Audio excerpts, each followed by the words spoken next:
A journey of 1,000 miles begins with a single step. Hello guys, welcome to my first video on this channel on YouTube in general. Let's get acquainted. My name is Aurelius Mane, this is my channel and surprise surprise, my story. Before we begin this journey, before I as a speaker begin to tell this story, I would like to ask you to subscribe to this channel so you don't miss any new videos and to click like if you enjoy the video or dislike if you don't. I would be very grateful. Well, let's move on to Minecraft. I've been playing this game for quite a long time, but without being an overfan. Give or take 10 years with long breaks.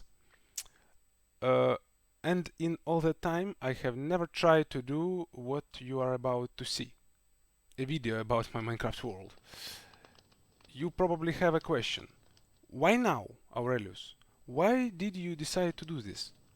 Well, it's a good question, but the answer lies in my very first sentence in this video.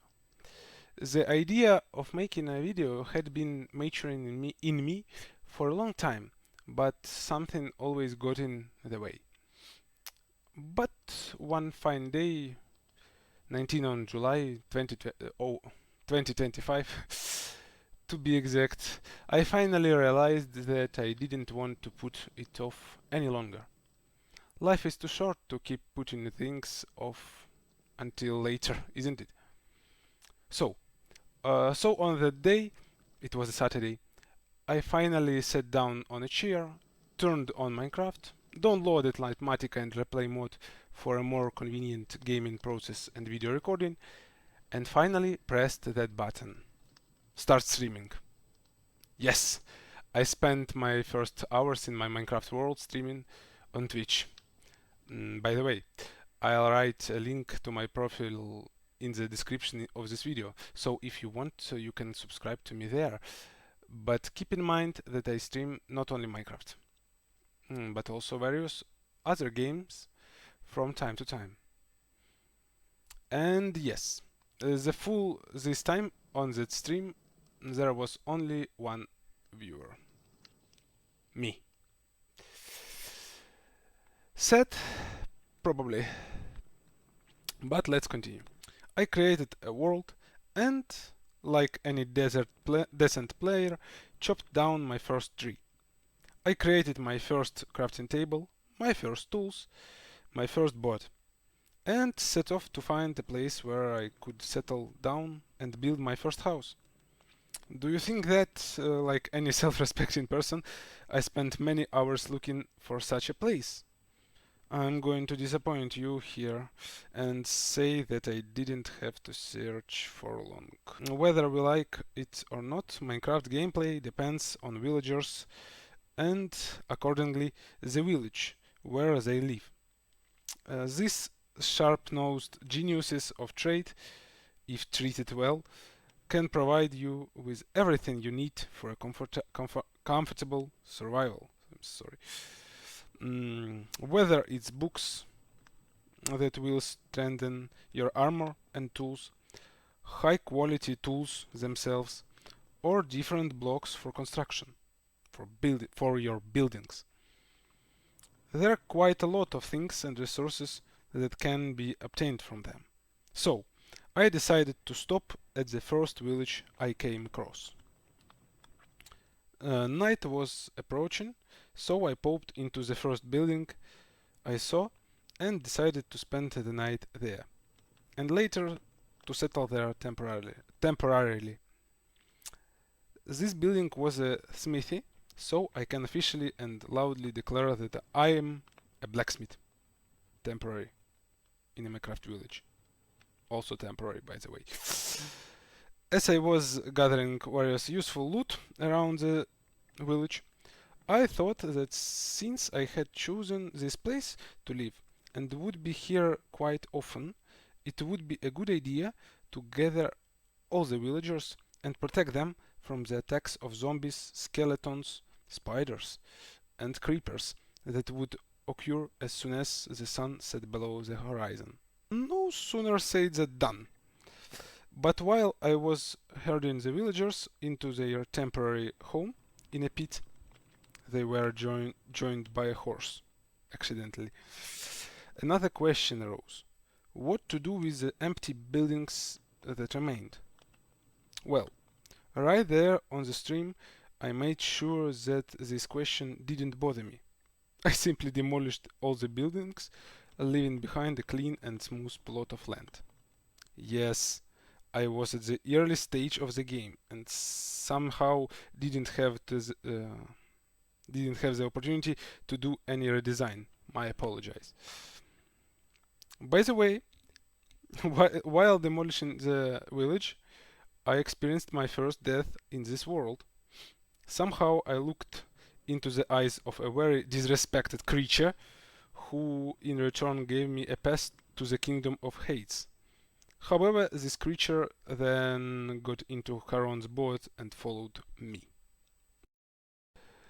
And here it was time to stop, leave my world, and dive into another, more resource-rich world, the world of creativity. At the end of the stream, I laid the foundation for my first home in my survival world. But I had no idea what to do next, what resources to extract, and what I wanted my first home to look like. So, after the stream was over, I created an empty creative world and sat down to design my first house. As I said earlier, in my survival world I was at the early stage on the game, so in the creative world I only had access to the resources that every player can get in the main world without having to go very far.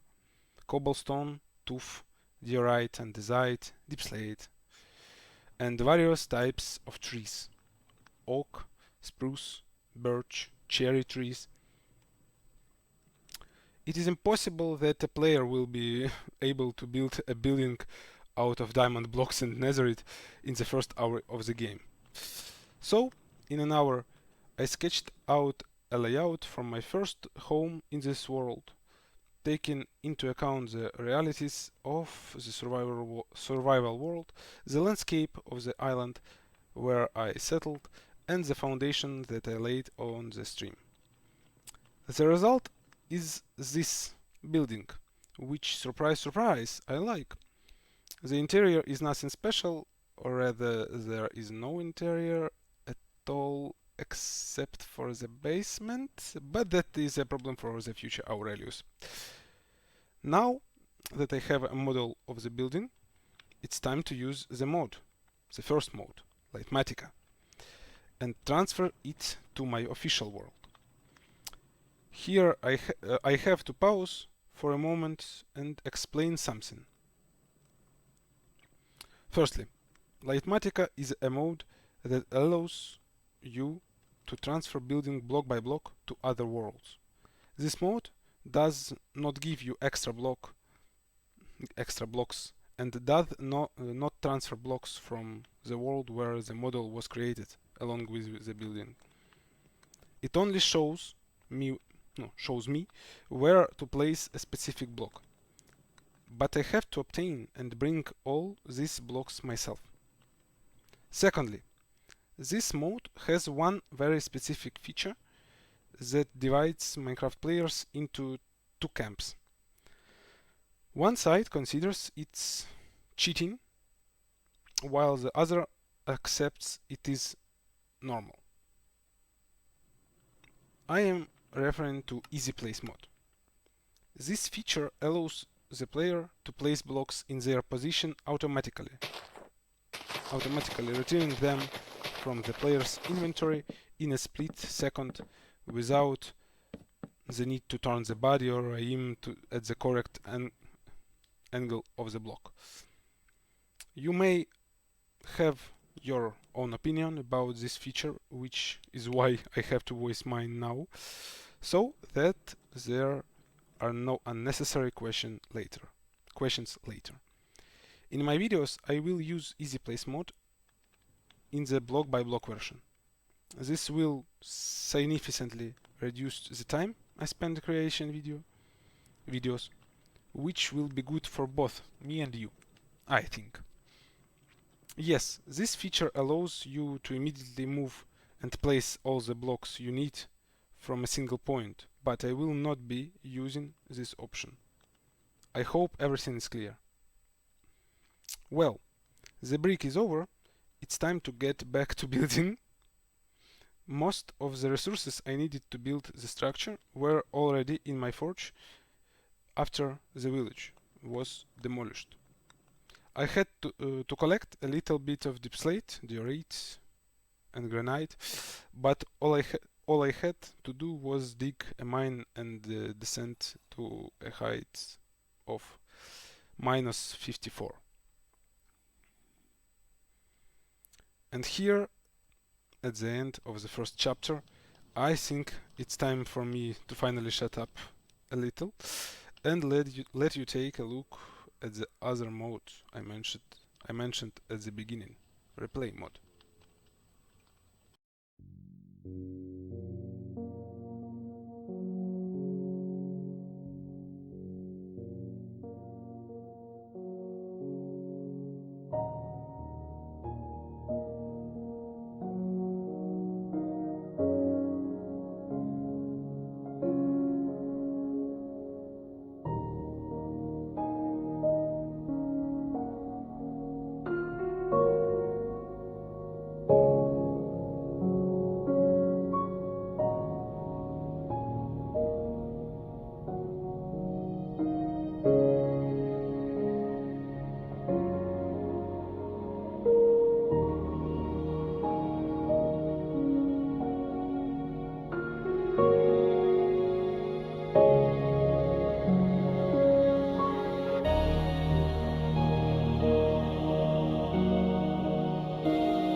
Well, now that my new home is finally built, I need to finish what I started on the stream, dismantling the old village, namely the smithy, where I lived during my first days here.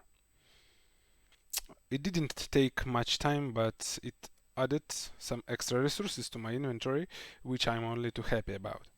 But, as is often the case in this world, during the monotonous demolition of the old settlement, old village, my gaze fell again on the villagers and the question arose: what to do with them now?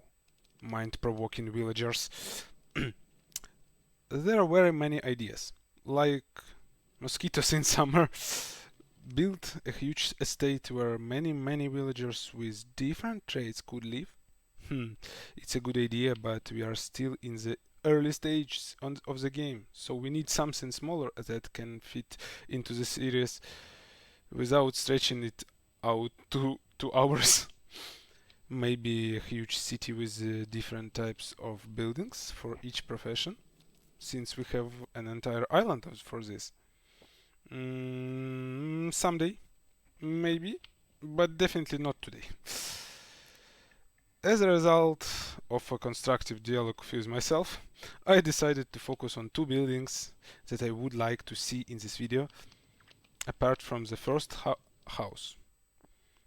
It is an iron farm and a villager spawn point.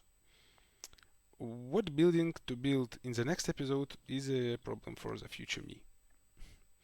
But for now, we are in this video and it's time for the first farm in this world. To begin with, I moved back into my creative world and in a few hours created a layout for a villager farm or spawner. Call it what you will.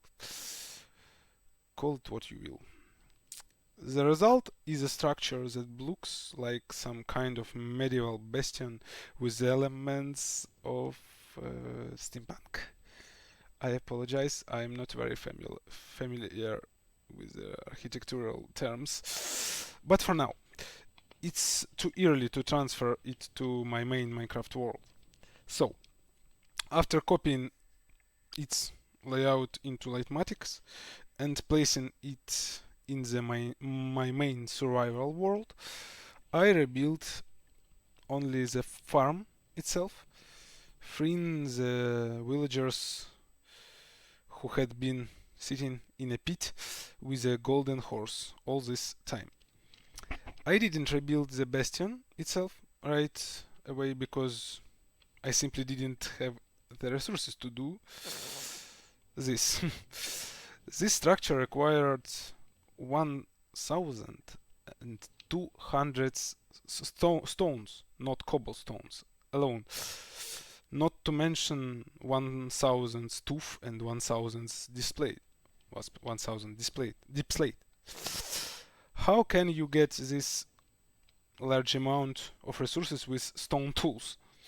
That's right, by sitting monotonously and for a long time in a mine, occasionally running to the crafting table with a bunch of sticks and wood.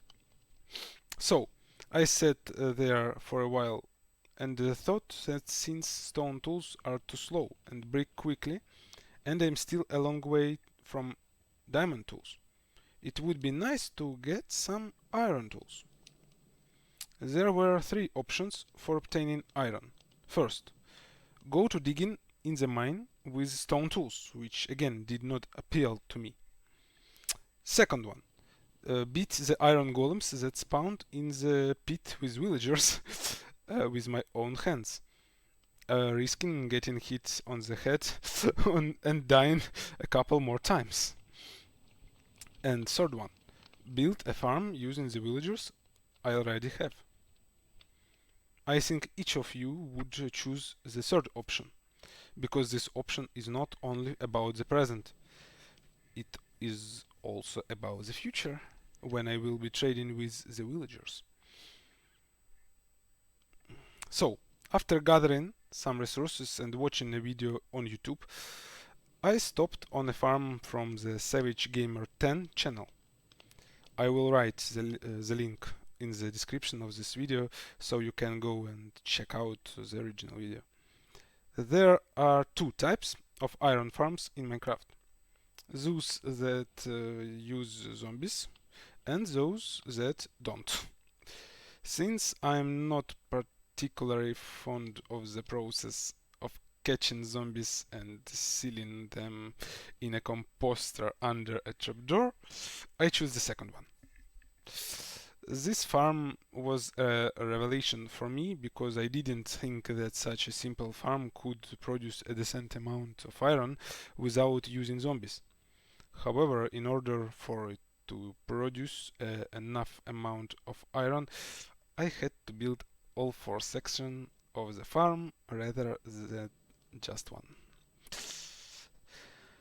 Oh, a little summary. I'm currently played on version 1.21.4, so this farm may not work on newer versions. When I was scrolling through the comments under the video on the original channel, I saw people writing that this farm no longer works on 1.21.5, so be careful if you decide to build it. It works for me so far, and I have no plans to change the version yet. Speaking of comments, I came across another comment where a user wrote that you will need an iron farm to build this iron farm. This comment was related to the fact that in the farm to collect the loot that drops, the author uses 25 hoppers connected for 10 chests, which in turn are connected to another 10 in a cascade.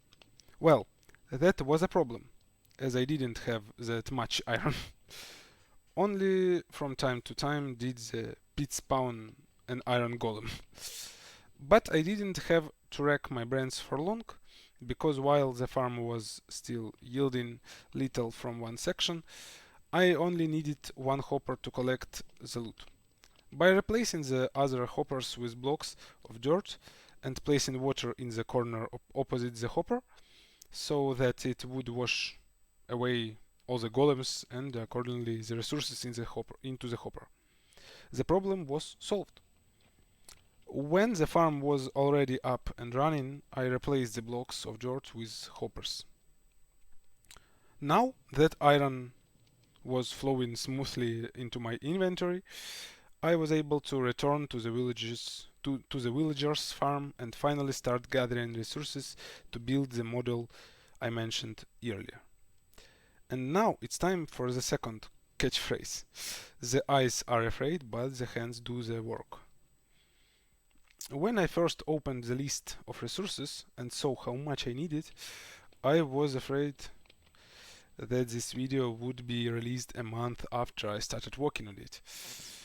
It seemed to me that it would take me a very long time to get everything. But the problem was smaller than it seemed, and I gathered all the resources in less than 5 hours, already having the necessary tools, iron tools. And when the resources were gathered and prepared, I suggest watching the construction replay again.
I think we have a pretty good result for one first episode. Two buildings are completely finished from the outside. There will definitely be changes inside the main dwelling. There may be changes inside the fort as well to make it more comfortable to use. And one more building whose exterior we will work on in the next episodes, if there are any, of course. So, once again, I invite you to subscribe to my channel so you don't miss any new videos, and maybe even click on the bell. And I will remind you again about activity and likes.